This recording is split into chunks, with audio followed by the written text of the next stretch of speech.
All right. Yay. Hey, everybody. Hey. Welcome to Women on Words. I am author Siera London. And along with my co host, author Loren, we talk life, love, literature, and books we love. And we are so happy to have Vanessa Riley with us again on the show. Hey, Hey. Vanessa. Hello, Welcome ladies. back. Oh, we are so happy to have this live format. We get all jazzed up every time we see faces instead of just hearing voices. But we only have 30 minutes. So I'm going to get into reading your bio just in That shouldn't take case. 30 minutes. Yeah, I know, right? I know. Well, I don't know. You're like a superstar. Lately, So man. you got a lot of Hi. stuff going on. Now let me try and stay in front of this camera because Lisa knows that's my struggle. Okay. Vanessa Riley writes Regency romances and historical fiction of dazzling multicultural communities with powerful persons of color. Vanessa writes for historical romance readers who admire and acquire books that showcase women who find joy in sweeping kisses and strong sisterhoods. Even in the darkness, she promises to give you laughs and to show you how light always prevails and how love always wins. That's beautiful. Thank you. And we need more light in our lives right now. Always. Pretty much. Yeah. Pretty much. Yeah. So, Vanessa, tell us what's been going on with you in 2021 because you were on the show last year. And what's new in your world? Well, this is an incredible year. So I actually have three books releasing this year.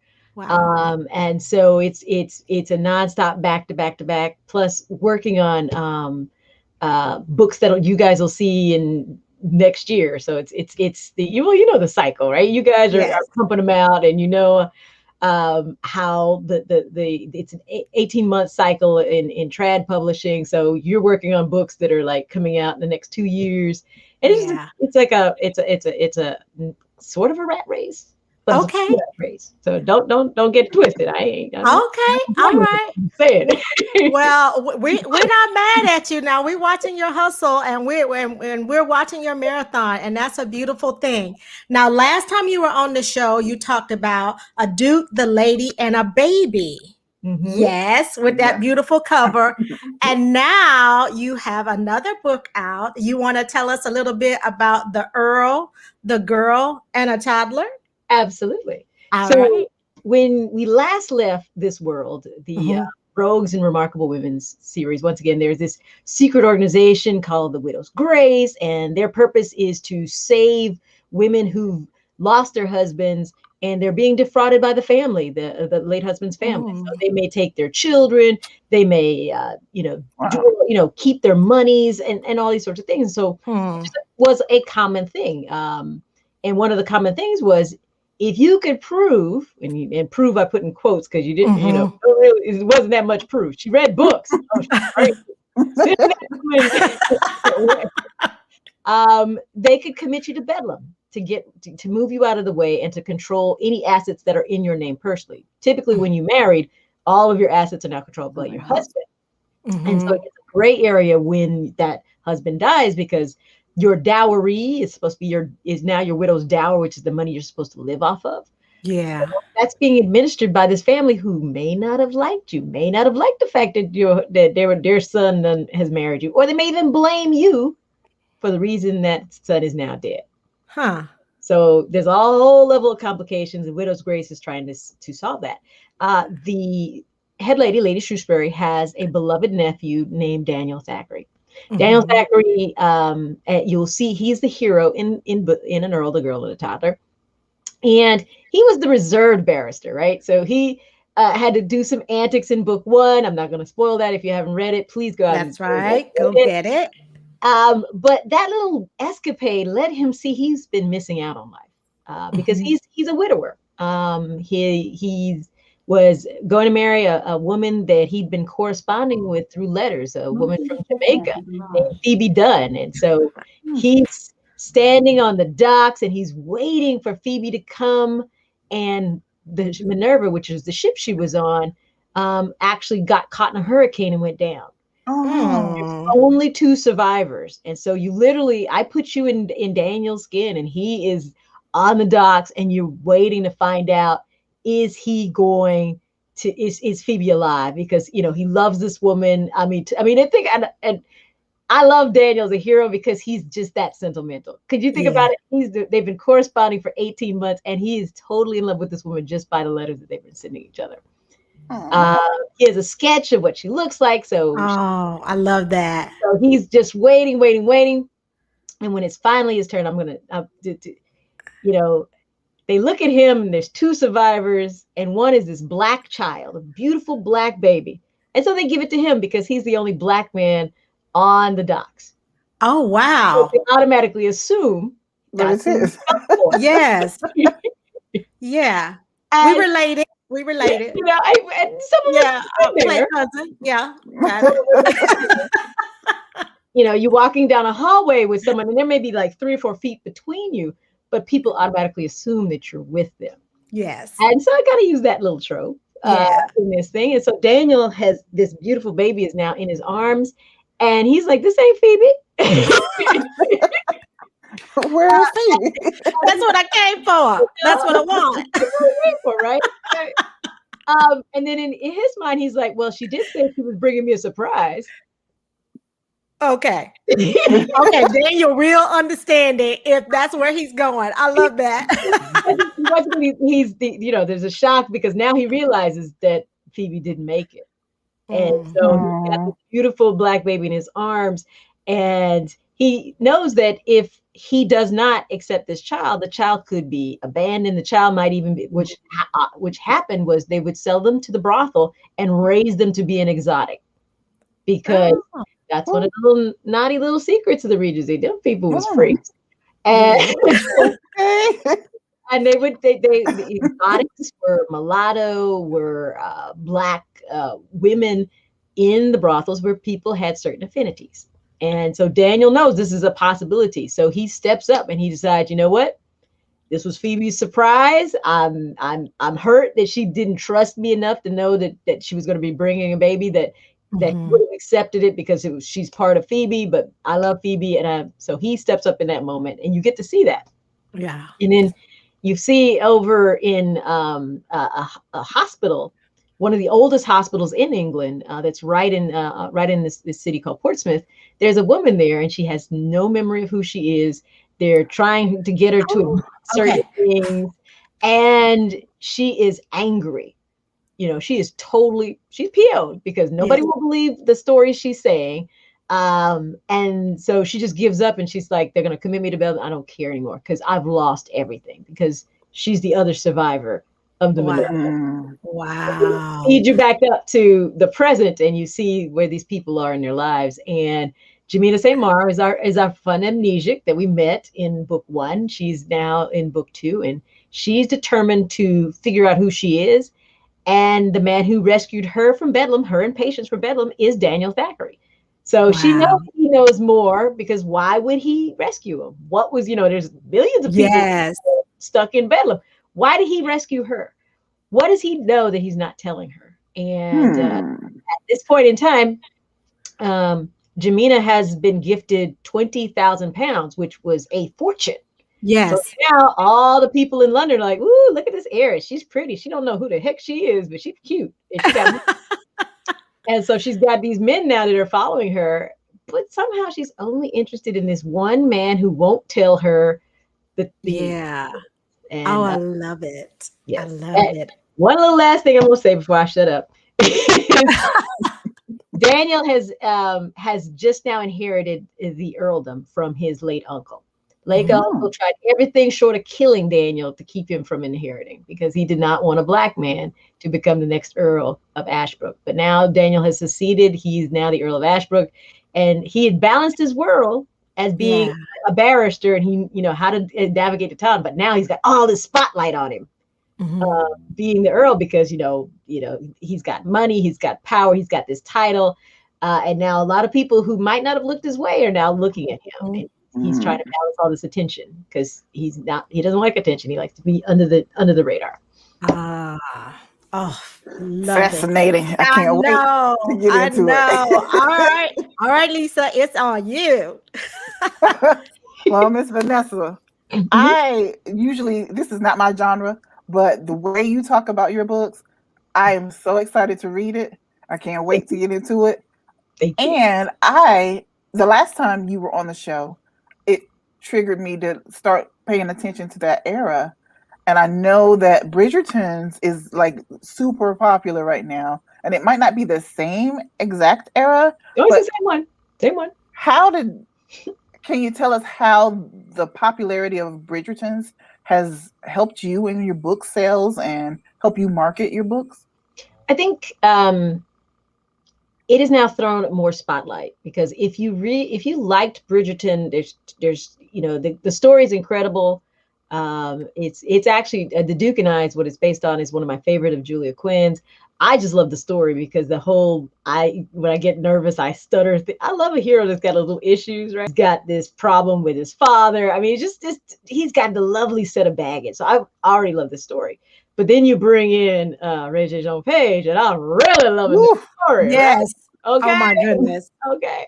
And so there are people who now are very fascinated with the era, but they liked what they saw on television. They like that diversity. They like seeing all these black and brown faces, intermingling in the ton, being members of the ton.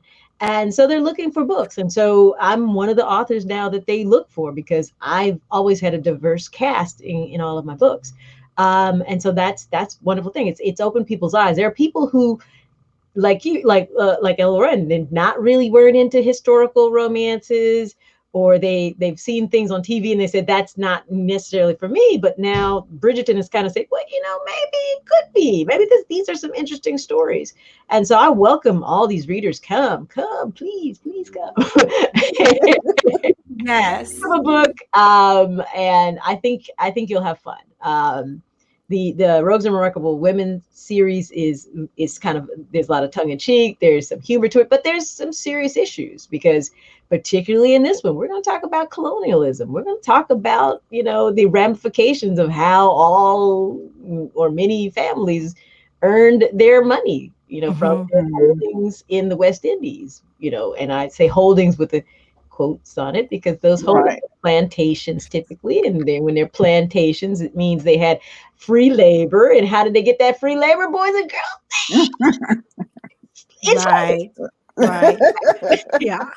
And and so so we deal with some issues in here. yeah, and I'm so glad that you brought that up, like historical accuracy in Mm. historical romantic fiction. I'm Mhm. so glad that you brought that up because I want to ask you, um, in today's society, which is so charged now around issues of race, of equality, of representation, diversity, equity. Um, how do you balance that in a way where readers can digest the message as well as the romance that you're trying to tell? Like, what type of feedback are you getting from readers? What questions are they asking you?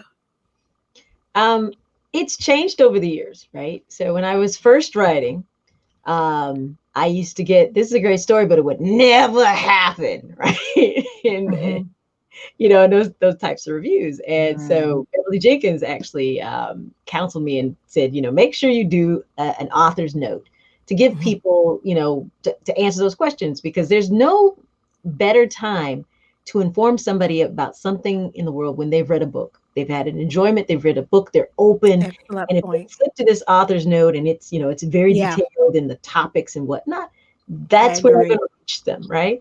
So Mhm. we fast forward to today, those are no longer questions. Now it's questions of, well, how high did they reach in the society? Okay, I'll give it to you that the job was there. But, how high were you just servants? Did y'all just own some businesses? And literally, I found people throughout the entire spectrum, from everything from servants in the households or enslavement in the colonies to very wealthy people owning businesses, a Mhm. distinct middle class, and even running into some peerages. So you see the whole gambit of the perspective across Europe. So these are no longer issues. It's more so, what can you do with the story? Yeah. There's an element of fantasy to everything we write, whether we're writing contemporary or historicals. If one wanted to be clinically accurate, there were only 28 dukes during the Regency, and only 2 were hot. Okay. I can buy that. I can buy that. Okay? Yeah. You know, we Okay. see over 10,000 books, and they all got the shirts off and everything. And put that Yeah. shirt on. Ooh, okay. Ooh. Look, I'll give you my dowry to put your shirt You back know, on. Back on, please. We know we're marrying you just for the money and the title, okay? It's nothing else. Separate bedrooms for the reason, okay? Oh God. Ooh, yeah, you're right.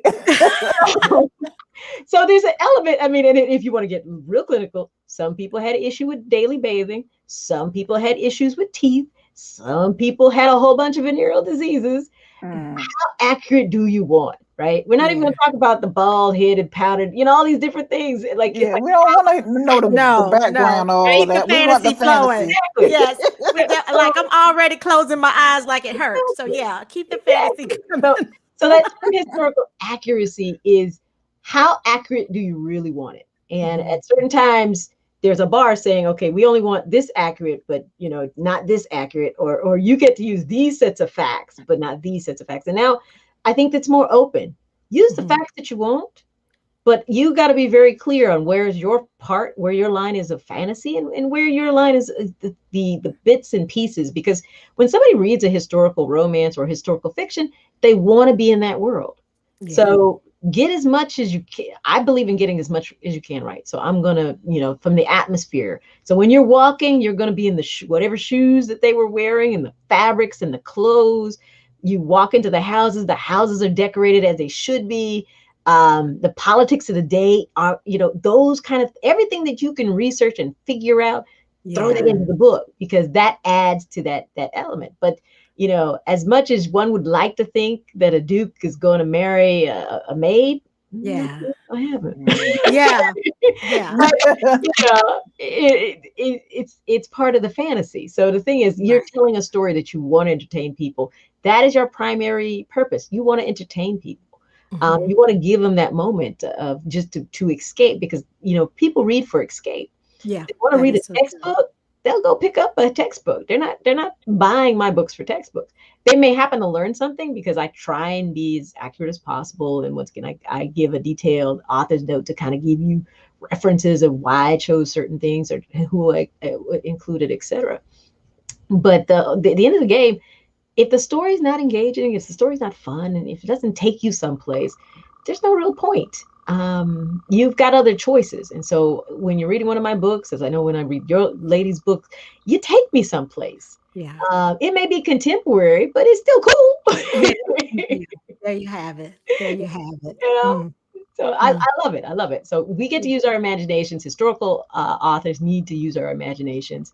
And everybody just needs to take a breath on that historical accuracy thing and just, trust your author. Trust your author. Yeah. If you have an author that you don't think is writing that thing, and there are some that will just purely write the fantasy. They'll take all the wonderful elements, change dresses, they'll do, but that's what you get. And everyone should be very open and honest. That is what it is, and it's going to be fun, because that's the promise. I'm reading you for fun. If I happen to learn something, bonus. Yeah, that's wonderful. It's not always a perspective I get when I engage other authors who write historical romance, or even some of the readers. Like, I read some of the comments and reviews, and historical accuracy gets thrown around a lot. So I'm happy to hear you say that you are picking up this book not for a textbook experience, but because you want to spend some time and escape in this beautiful world that I've created with historical elements. So I love that. Lisa? Yes. Miss Vanessa, we're going to switch gears a little bit. I am a little hype right now, because I was researching on your website, and I saw OprahDaily.com mentioning 2 of your books, not 1, but 2 of your books. on two different lists. How in the world did that make you feel? What in the is there butterflies? What in the world is happening around? I need to know. It's an incredible honor. You're excited. One book gets there, but both books this year. Yeah. An Earl, the Girl, and a Toddler. Moment of promotion here. Yes, yes. Stick it up there. They need to see it because it's a beautiful cover, and this one is gorgeous. I can't wait for that one. Yes. Yeah. And so, every one of us works extremely hard. And, the readers who, the writers who compile these lists, they're looking through things. You don't know what the criterias are. You're just hoping that whatever you've done is worthy. Because once again, I write these stories because I want the readers to just sink into this world and just have the enjoyment. The historical romances, you're going to get that buzz, that feeling. With my historical fictions, I choose power women that I write about for the most part. So that the protagonists, the main women in the book, they're going to get to their point of not necessarily a happy ever after in romantic terms, but more so if you think of a romance of yourself, that journey that you're on, they're going to be whole. They're going to have done something. They've survived or triumphed. Those are the kind of women that I'm looking to write about. And Dorothy Kerwin Thomas for Island Queen, that is who she is. She was reduced to basically a cartoon sketch and a paragraph. And literally researching her for almost 6 years to get all the pieces in place to tell her story. So I'm very fortunate. So I was excited that the Oprah Daily chose it as one of the 31 historical fictions that they're looking forward to reading this year. And I'm loving that An Earl, the Girl, and a Toddler made the list of 50 of the romances that they're looking for. So girl, head blown. Yes, yes, yes. In the wind, hair and all. Yes. Because see, I remember back. These are books like I did the count. I think 21 and 22 or 23. I don't know. Somewhere 21 plus is where we're at right now in my books. I remember when people who didn't know the history about us being in the Regency timeframes would laugh, think this is total imagination. Didn't think that anybody else would want to read it. Editors or agents were like, yeah, you can write, but we don't believe we can sell it. Yeah. We don't think there's an audience for this kind of work. You got anything else? Meaning, do you have any that is just totally homogeneous characters? Because we can sell that. Yes. And so, you make a stand like, look, these are the stories I want to tell. These are the stories that I've been given to tell of these multicultural characters of Black women doing these things. These are the stories that get me excited. I can't be the only one. Right. Right. And I think that's the beauty of social media. There was a time where we didn't have the access to the people to fight some of these stereotypes, to push back against them. But with the advent of social media, readers are able to communicate, with publishers, with newspapers, with magazines, with authors about what they read, what they want to see. And they're very vocal about it. And that has been a blessing in our industry, being able to connect with other authors who write what we write and readers who appreciate what we write and our contribution to the literary catalog. So absolutely. I am so happy to see that evolve, even in the few years that I've been in the industry, and I'm coming up, I think, on 5 years or so. And I've seen so much change with how diverse characters are portrayed in romance and in fiction, and to see that audience grow is a beautiful thing, and to see authors like you and us be spotlighted for our stories, telling our stories. Yeah, it's a privilege. Yeah. I don't lightly. And like, ladies, every time you guys are releasing books, you've got your tribe, and you've got, you're wanting more and more people to listen and to see them, and it just, you strive for excellence. And so that's the same thing I've been trying to do, and I just feel very fortunate to be able to tell stories that we can, that show us in these different lights. I'm just very, very, very honored. Yeah. Lisa, I'm going to toss the last question back to you. Okay, so Vanessa, we have like 5 minutes, so you tell us where you began as far as writing Regency, and what's up next for you. Okay. After the Island Girls. Okay. When I started, I was back in high school, and I had these books. So I'm a writer or whatnot. And my mother really stressed all the classics. So we were schooled in the Shakespeares and the Jane Austens. And when I got to her last book, San Denton, and the wealthiest woman in the book is Miss Lamb, from a mulatto from the West Indies, I was like, bet. Right. I want to know what, I know she's not the main character. What's happening with her? What? Because you got all these men scheming on her to marry her, and all. What's going on with her? But I was also good at math, and my mother said that you really need to figure out how to pay your bills. Wow. I love it. Because like when I was growing up, when you look particularly in romance, historical romance, it's only Beverly Jenkins.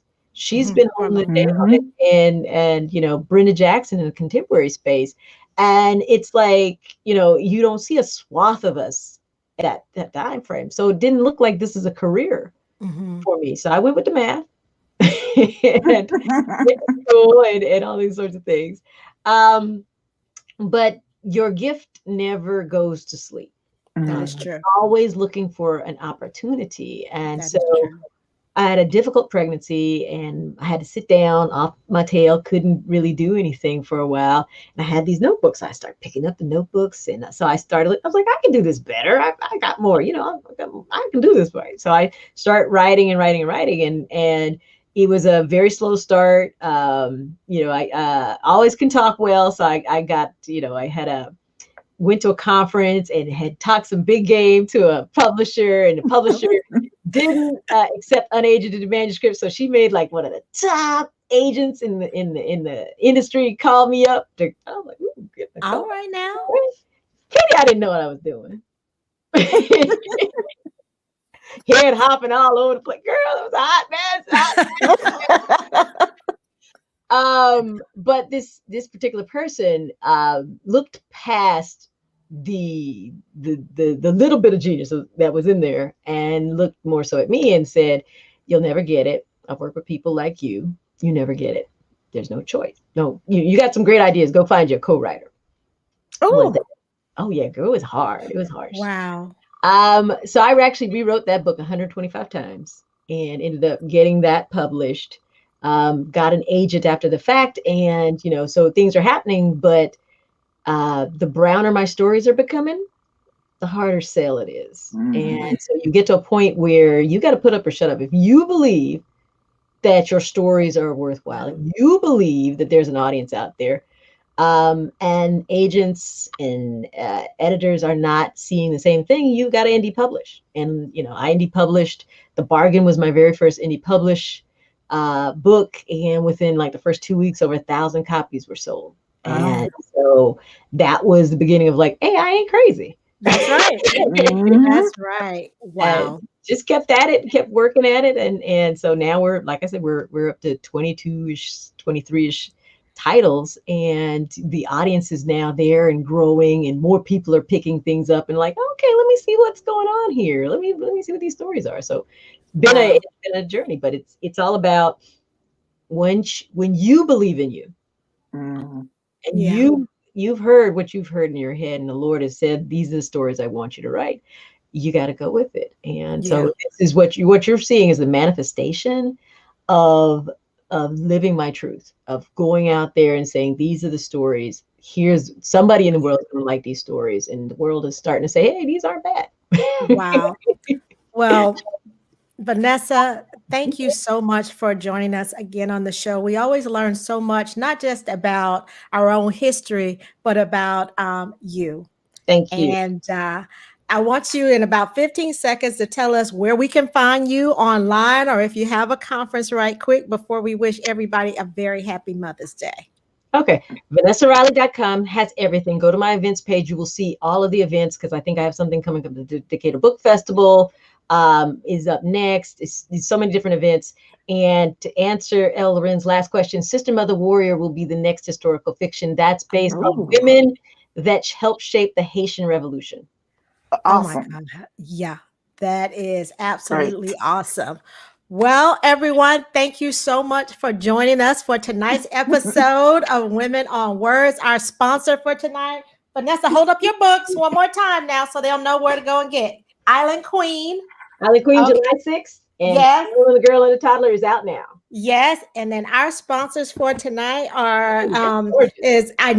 is Girl Glam Journals for Black women. There are 9 journals available, and they are beautiful, and they have a positive affirmation on the back because representation matters, and we want to. Yes, look what I got in the mail today. Yes, marketing to sell more books. Nice. So, yes, for all of you all who've taken my Marketing Matters course, the book that you wanted, the workbook, now you have it. It's available on Amazon, and you can join us in the Facebook group for whatever help that you need to get your marketing game tight.